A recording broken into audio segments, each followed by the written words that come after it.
Quel site web utiliser pour recruter en MLM? Alors s'il y a un truc qui marche, c'est bien ceci, tenir un petit site couplé à des pubs payantes pour le faire connaître. Alors énoncé de la sorte, cela peut sembler compliqué, mais pas tant que ça, parce que nous ne sommes plus quand même au début des années 2000. À l'époque, il fallait souvent entrer soi-même dans le codage des pages. Désormais, il y a des solutions clés qui existent sur le marché et elles sont encore plus faciles que de monter un meuble Ikea.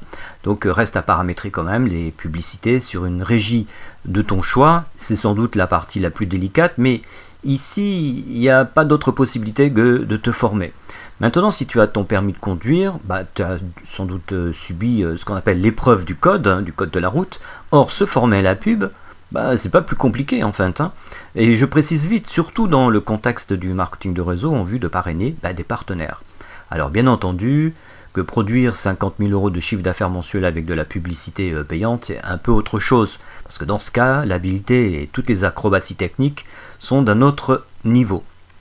Mais le petit site dont je te parle vise à parler avec des gens qui ont rempli un formulaire et rien de plus. Et de surcroît, je me cantonne au parrainage de tes futurs filleuls. Donc, tout ça est bien, mais comment structurer et mettre en ligne un mini-site? Alors tu peux faire ça avec un blog, tu peux le faire avec une application qui s'appelle System.io, avec une autre application qui s'appelle ClickFunnels, ou encore avec leadpage.net. En tout cas, ce sont les outils, me semble-t-il, les plus sérieux aujourd'hui.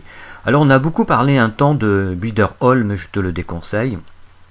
Et puis j'en vois aussi beaucoup quand même qui utilisent Wix, W-I-X. Très franchement, faut fuir ce genre d'application. Alors je ne vais pas en parler maintenant, ça peut être l'objet d'autres interventions, mais retiens quand même ça. Et puis ensuite l'autre question, c'est que la structure de ton mini-site doit répondre à 5 questions, plutôt développer 5 thèmes. Donc d'abord à qui ce site et sa proposition s'adressent-ils, en quoi consiste finalement la mission, avec quelle formation, avec quelle société partenaire et pour quelle qualité de vie. Voilà, donc là tu as du contenu pour faire un mini-site de parrainage. Un dernier point, un mini-site compte entre 5 à 6 pages. Voilà, donc le menu du jour c'est quoi? 1. Exercice de proactivité. Si tu souhaites un exemple très concret d'un de mes sites, tu m'en demandes l'adresse en répondant à cet échange, à cet audio ou à cet email si tu me lis. Et deuxièmement, sois courageux, profite de la gratuité de mes séances d'orientation gratuites.